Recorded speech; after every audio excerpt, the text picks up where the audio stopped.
네, 안녕하세요. 오프입니다. 2022년 7월 18일 뉴스 브리핑 지금부터 시작합니다. 먼저 첫 번째 뉴스는요. 이거 보죠. 기업 보유 대차 대조표 기재 비트코인 물량 지난해 대비 10만 개가 감소했다라고 합니다. 이 기사만 보면은 기업들이 비트코인을 많이 팔았구나라고 생각할 수 있죠. 그런데 이거를 좀 생각해 볼 게 뭐냐면은 국내 같은 경우도 많은 기업들이 비트코인을 가지고 있습니다. 하지만 비트코인을 가지고 있다고 해서 그거를 모두 대차 대조표에 넣지를 않아요. 쉽게 말해 신고하지 않는다는 거죠. 이게 법적으로 신고해야 되는 곳이 있고 신고하지 않아도 되는 곳이 있습니다.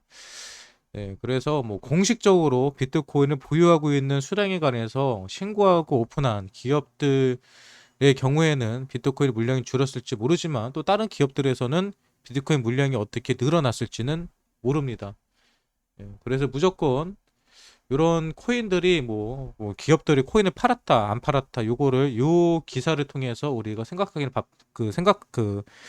예상해야 하는 것은 조금 부족할 수가 있어요. 그래서 이 뉴스는 일단은 뭐 많은 기업들이 비트코인을 보유하고 있다가 좀 정리를 했다라는 개념으로 보시면 될 것 같습니다. 하지만 이게 전체는 아니다. 네, 미국 증시 3대 지수 상승 출발. 네, 실제로 현재 나스닥 같은 경우는 1% 이상 상승하고 있습니다. 네, 호재고요. 네. 뭐 비트코인 따라서 무슨 코인이 올라가는 건 아니지만 네. 네, 그리고 바이낸스 비트코인 보유량 사상 첫 코인베이스 추월했다.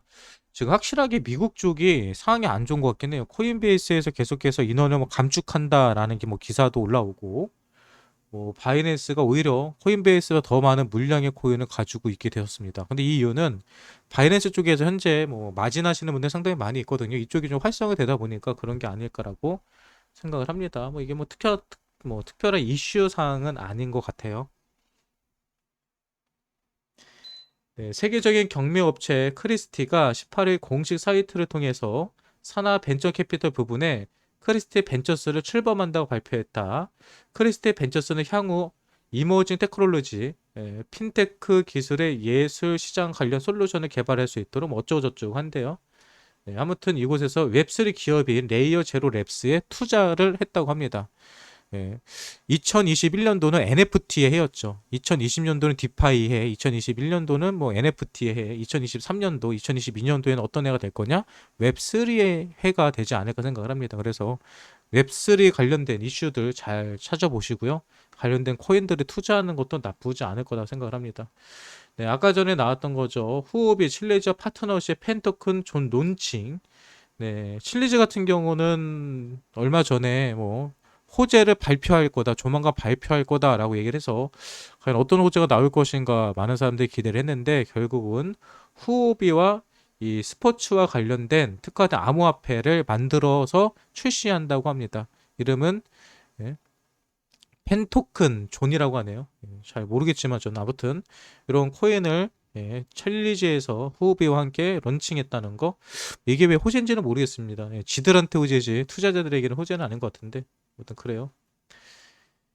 네, 미 상원의원 6명 환경보호국의 암호화폐 채굴 당속 공동 서한 제출. 이 채굴 얘기만 나오면 항상 환경보호에 관련된 얘기가 많이 나오거든요.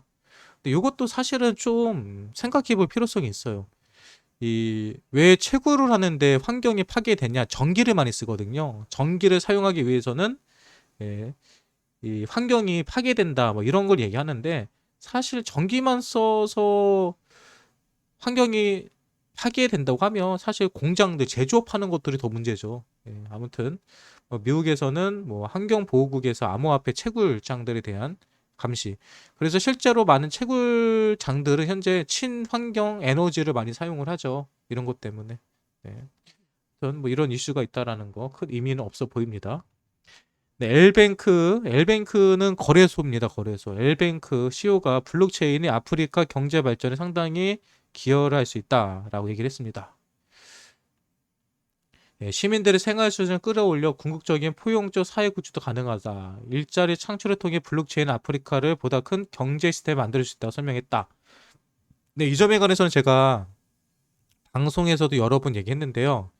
이 나라가 발전하고 경제가 발전하기 위해서는 가장 기초가 되는 게 뭘까요?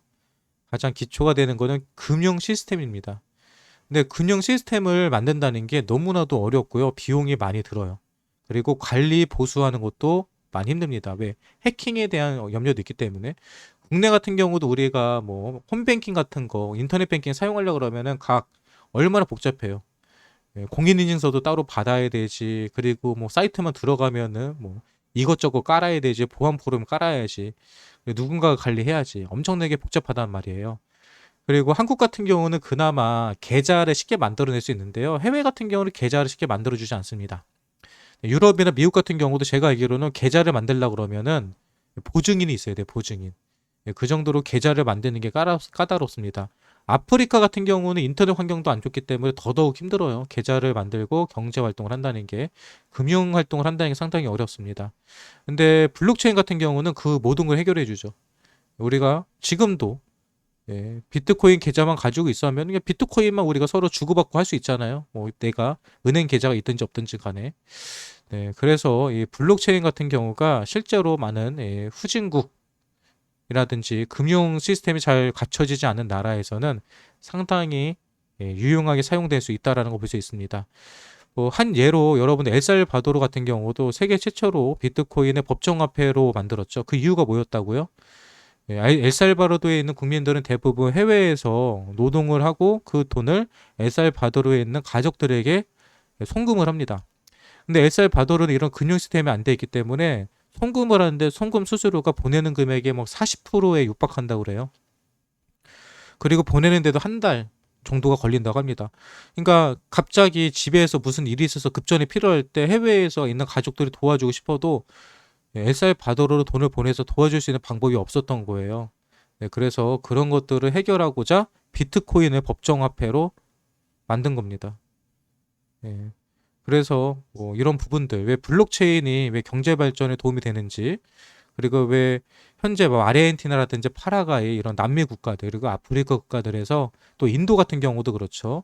왜 이 암호화폐, 블록체인 지갑에 관해서 많은 관심을 갖는지, 네, 그런 배경이 있다는 거 여러분들이 기억하시면 좋을 것 같습니다. 네, 지난 24시간 동안, 하루 동안 2.3억 달러 규모의 이더리움의 선물 포지션이 강제 청산됐다고 합니다. 네, 오늘 같은 경우는 뭐 롱 포지션이 각각 9만 3천 달러, 또 1억 3,007억, 1.37억 달러 정도가 청산됐다고 하네요. 네. 오늘은 오히려 롱이 9,300달러, 숏이 더 컸죠. 그러니까 오늘 롱도 터지고 숏도 터진 겁니다. 많은 사람들이 이렇게 생각을 해요. 그 이더리움이 올라갔으니까 오늘은 다 숏만 터졌겠지 생각을 하는데 아닙니다. 롱도 많이 터집니다. 왜? 파동이 있잖아요. 올라가는 게 계속 쭉 올라가는 게 아니라 올라갔다 떨어졌다 올라갔다 떨어졌다 하기 때문에 그 떨어지는 자리에서 1%가 떨어져도 뭐 100배 레버리지 치신 분들은 털리는 거거든요. 50배만 쳐도 2%만 떨어져도 청산입니다. 아무튼 고배로 투자하시는 분들은 터지기 때문에 상당히 롱도 많이 터지고 숏도 많이 터졌다라고 보면 될 것 같습니다. 네, 미국 상원 이해에서 암호화폐 대출 기간 부실 경영을 하고 있다. UAB SEC가 나서야 된다. 이 암호화폐 대출 기간은 우리가 잘 알고 있는 것처럼 최근에 셀시우스, 또 볼드, 또 보이저 디지털 뭐 이런 것들이죠. 근데 셀시우스가 최근에 파산 신청을 하면서 더 이슈화가 되고 있습니다. 이더리움 POS 전환 임박. 근데 이더리움과 ST 이더리움 가격 불균형 완화됐다. 이게 무슨 얘기냐면요. 현재 이더리움이 두 가지가 있습니다. 우리가 거래소에서 사용하고 있는 이더리움이 있고요. ST 이더리움은 뭐냐면 저거는 이제 POS에서 사용되고 있는 이더리움이에요. 근데 만약에 이더리움이 POS로 전환이 된다면 기존의 이더리움이 아마 ST 이더리움으로 아마 두 개가 합쳐지거나 할 거라고 보입니다. 네, 근데 이 두 가지의 가격 차가 크게 됐었는데 이번에 가격이 불균형이 많이 완화됐다. 가격에 맞춰졌다. 이렇게 보시면 될 것 같으세요. 아무튼 이더리움이 POS 전환이 되는 이유, 아까 전에도 얘기했죠. 채굴 기업들이 뭐 환경 에너지 문제에 대해서 이슈가 많이 되고 있잖아요. 그래서 이더리움 같은 경우도 네, POS로 되면은 채굴 전기로 하는 게 아니라 그냥 이더리움을 가지고 있는 사람들이 위임을 해서 거기에 대한 보상을 받는 개념으로 스테이킹 개념으로 이제 보상이 바뀌거든요. 채굴이 바뀌거든요. 네, 그렇게 바뀐다는 거. 그리고 현재 이더리움 클래식이 많이 오르고 있는 것은 바로 이 이더리움이 POS로 전환된다고 하면 이더리움 채굴기를 사용하고 있던 많은 사람들이 이더리움 클래식을 그 대체로 채굴하지 않을까라는 기대감이 좀 올라가는 것 같아요. 근데 참고로 이더리움을 캐는 채굴기로는 이더리움 클래식 말고도 다른 코인들도 많이 캘 수 있습니다. 그러니까 이더리움 클래식도 뭐 기대할 수는 있지만 또 너무 절대적으로 생각하지는 마세요. 애널리스트 이더리움 주요 저항선 붕괴됐다. 수준의 1700에서 1900달러가 될 것이다 라고 얘기하는데요. 네, 무시하고 있죠 지금. 네. 주요 저항선. 아 이거 올라간다는 소리네요. 네, 상승할 거를 얘기하네요. 1900달러면 200, 한 100만원, 200, 200만원, 2200만원, 220만원 정도 되겠네요. 2010만원. 210만원에서 2200만원까지도 2000이 아니죠. 210만원에서 220만원. 죄송합니다. 제가 왔다 갔다 합니다. 아무튼 뭐 이더리움도 지금 단계적인 고점. 근데 여러분 이거 보세요. 이거 세계적인 애널리스트가 얘기한 거잖아요. 근데 나는 이런 거 보면은 참 이 차트에 대해서는 별게 없다라는 게 또 느껴집니다. 음, 보세요. 이거 우리 매물 때 맨날 공부하는 그거잖아. 우리 매물 때 맨날 공부하는 그거잖아. 이거 매물 때 자리. 요거. 이전에 고점 자리, 고점 자리, 고점 자리. 예. 여기를 뚫으면 어떻게 된다? 그럼 상승이다. 그리고 다음에 얘가 저항 자리가 어디 이전에 저점 자리, 저점 자리, 저점 자리 줄 딱 거놓고 여기가 저항이다 그러잖아. 이거 우리 이제 방송 한 2, 3일만 보신 분들도 제가 올려놓은 영상 보신 분들은 다 볼 수 있는 거고 다 아는 내용이잖아요. 그러니까 여러분 차트라는 게 특별한 거 없다니까요. 뭐 차트 잘 보는 뭐 유명한 사람이라 하더라도 그들이 엄청난 거 아니에요. 그냥 우리가 보는 거 똑같이 봅니다. 그냥 줄 짝짝 그는 것 같은데 저거 줄 긋는데 우리 2, 3초면 되잖아요. 예, 차트는 약속이기 때문에 어려운 게 아니에요. 그러니까 나는 차트를 볼 줄 모른다. 차트를 어떻게 봐야 될지 모르겠다 하시는 분들 어려워하지 마시고요. 제가 올려놓은 그냥 영상이 있거든요. 예, 차트 교육 영상 보시면은 관련된 내용 다 설명되어 있으니까 금방 공부가 되실 거라고 생각을 합니다. 네, 또 다음 뉴스 볼게요. 네, 그레이스켈 암호화폐 약세장 사이버 간점상 250배가 지속 가능하다. 이미 상승장으로 넘어가고 있죠. 네, 미국 은행의 37%가 향후 2년간 사업 우선순위에서 블록체인 및 디지털 자산을 포함시킬 거다라고 했습니다. 네, 은행권에서 이제 암호화폐를 거래를 한다 엄청난 겁니다. 제도권 안으로 완전히 들어왔다는 얘기거든요. 이건 엄청난 호재예요. 뭐 은행 가가지고 우리가 비트코인 뭐 펀드라든지 이런 거 구매할 수 있고 상품을 살 수 있다는 얘기입니다. 아마 이때쯤 되면은 뭐 선물 그 현물 ETF, 비트코인 ETF도 이미 다 승인이 됐을 때고요. 예. 예, 솔라나 일일 활성 주소소 이번 약세장에서 20% 증가. 여기서 일일 활성 주소소라는 거는 새로운 주소. 예, 새로운 주소. 예, 거래가 생기는 주소. 예, 지갑만 만든 게 아니라 지갑에서 코인이 들어갔다 나왔다 했던 주소가 많이 늘어났다. 이 이야기는 어떤 얘기다? 예, 뭔가가 활동적으로 움직이고 있다. 거래가 활발하게 이루어지고 있다. 이거를 얘기하는 겁니다. 코인 중에서 가장 무서운 게요. 거래량이 없는 거예요. 거래량이 없다는 것은 사람들이 관심이 없다는 거고 관심이 없다는 것은 그 코인은 결국은 망할 수밖에 없다는 얘기입니다. 사용도가 없다는 거죠.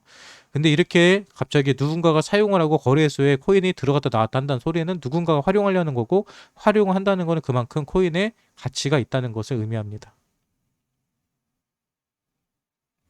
네. 7월 들어서 1000개에서 10만 개의 이더리움을 보유하고 있는 거래소가 131개 증가했다. 야, 1000개면은 얼마야? 1000개면은.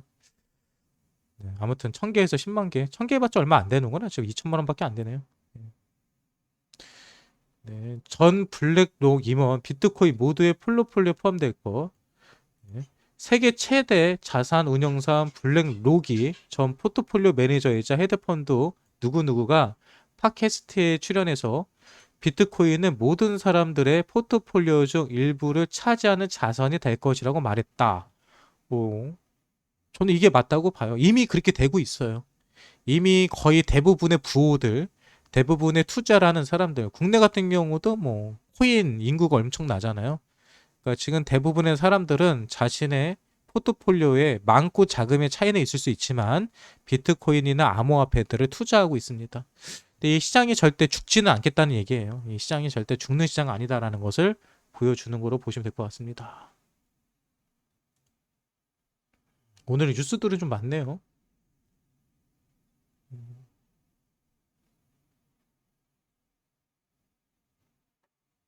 네, 비트코인 트랜잭션 수수료 4년마다 등락 패턴 반복. 이게 무슨 얘기냐면 트랜잭션 수수료가 뭐냐면 이 코인을 우리가 전송을 하잖아요. 비트코인을 A라는 지갑에서 B라는 지갑으로 보낸다. 그러면 그 보내는데 가스비라고 해가지고 수수료가 들어요. 근데 이 수수료가요, 어떻게 책정이 되냐면, 많은 사람들이 비트코인을 가지고 전송을 하게 되면요, 시간도 오래 걸리고 비용도 많이 올라갑니다. 경매 제도로 보시면 돼요, 경매. 누가 더 큰 돈을 많이 주느냐, 돈을 많이 준 사람이 코인을 먼저 전송을 해버립니다. 그래서 트랜잭션 수수료가 높을 때는 많은 사람들이 비트코인 네트워크를 사용한다고 보시면 되는 거고요.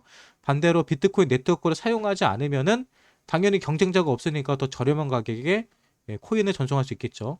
근데 현재 비트코인 같은 경우는 많은 사람들이 전송에 사용하지 않고 있기 때문에 트랜잭션 수수료가 많이 떨어져 있다라고 보는 것 같아요. 예. 근데 뭐 이건 나쁜 건 아니에요. 예, 비트코인은 어차피 상징성을 가지고 있는 거기 때문에 뭐 우리가 뭐 결제를 할 때 비트코인 갖고 결제를 하진 않잖아요. 예, 다른 알트코인들로 세가지고 전송이 빠른 코인들로 가지고 거래를 하는 거기 때문에 비트코인의 트랜잭션 수수료가 적어진다는 것은 뭐 악재도 아니고 호재도 아니다. 뭐 이렇게 보시면 될 것 같습니다. 네. 글로벌 암호화폐 시가총액 1조 탈환, 드디어 1조 탈환했습니다. 예, 오늘 아침까지만 해도 9,500달러였거든요. 9,500억 달러. 근데 이제 500억 달러가 더 들어왔나 봐요. 그래서 암호화폐 시가총액이 1조 달러를 돌파했습니다. 한 달 만입니다. 한 달 만에. 예, 이 시장이 살아나고 있다는 거예요. 하나의 기준이 되거든요. 이 시총 1조가 되냐 안 되냐. 음, 네, 부자 아빠, 가난한 아빠 저자가요. CBDC 발행은 공산주의다. 왜 부자 아빠, 가난한 아빠 저자가 CBDC 발행은 공산주의라는 발언을 했을까요? 이것도 좀 여러분 이해를 하셔야 돼요.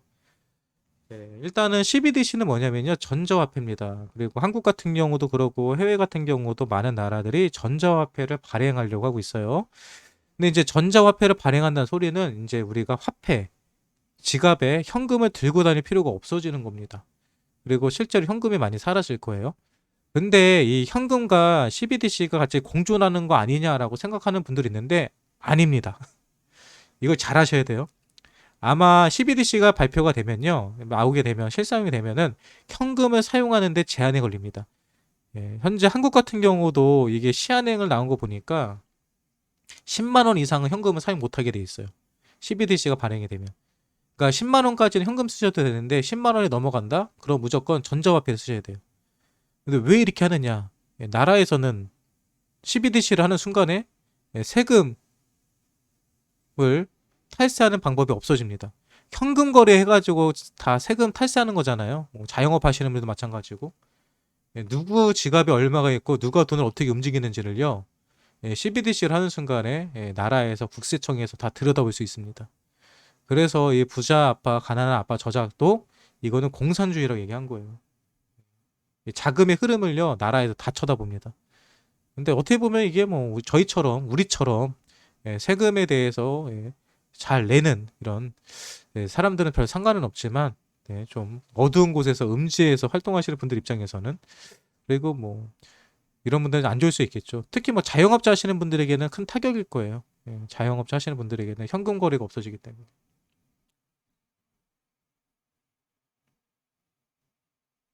또 어떤 뉴스들이 있었나요? 뭐 이런 거는 크게 의미 없어요. 인도 재무부 장관, 중앙은행, 인도 내 암호화폐 사용 금지 해방. 왜 그러냐면은 암호화폐를 사용 못하게 하는 이유는 그거예요. 아까 CBDC랑 반대입니다. CBDC 같은 경우는 이 사람이 어디서 돈을 사용했는지가 출처가 다 나오잖아요.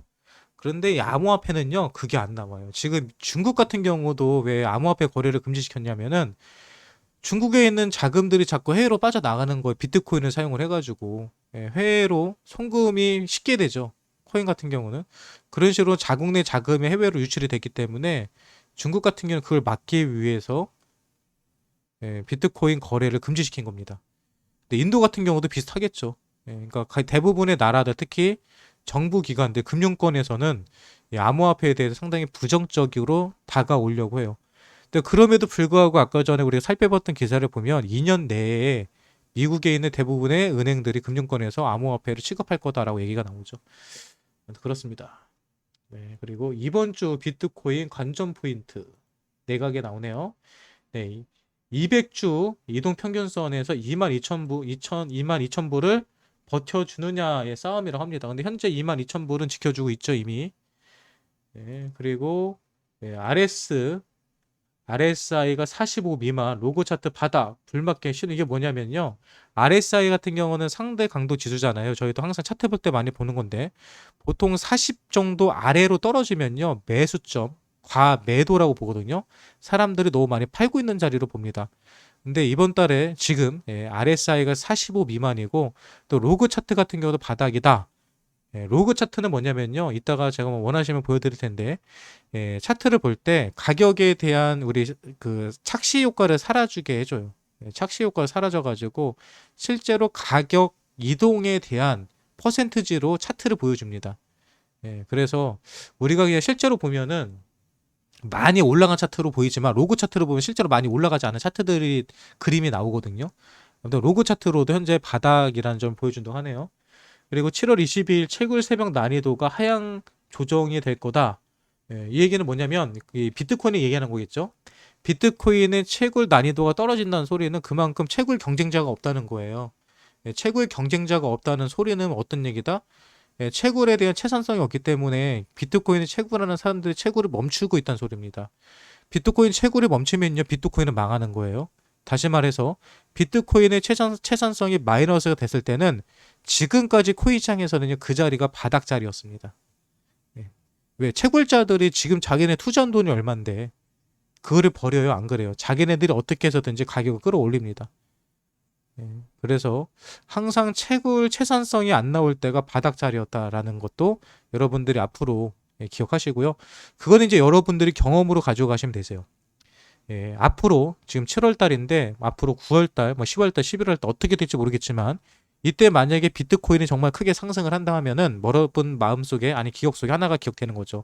아, 비트코인이 채선성이 떨어졌을 때는 바닥이구나. 나중에는 만약에 저런 자리가 없다면은 시장에서는 채선성이 떨어졌다는 소리는 공포로서 가득했겠죠.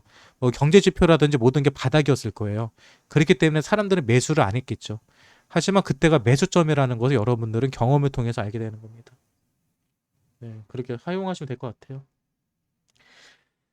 네, 뭐 이런 뉴스로 오늘 마무리하면 될 것 같습니다. 뭐 나머지는 너무 오래전 아까 낮에 했던 방송에서도 좀 설명이 된 거기 때문에 크게 의미는 없을 것 같고요.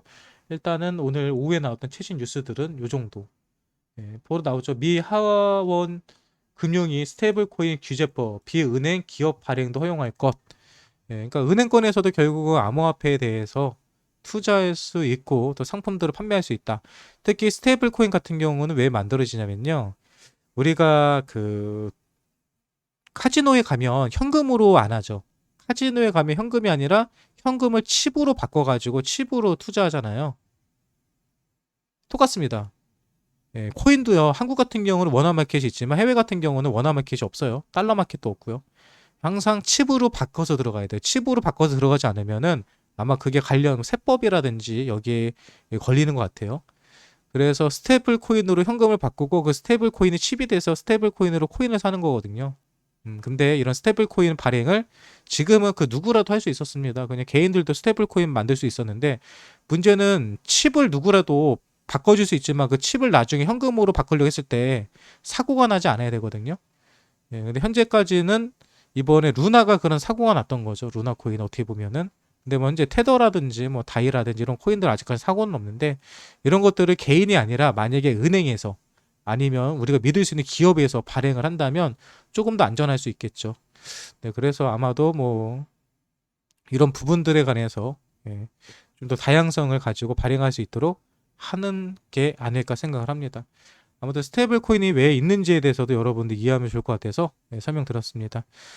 오늘 저녁 2022년 7월 18일 저녁 비트코인 관련 뉴스 브리핑은 여기서 마치도록 하고요. 여러분 도움이 되셨다고 한다면 구독과 좋아요 눌러주시면 감사하겠습니다.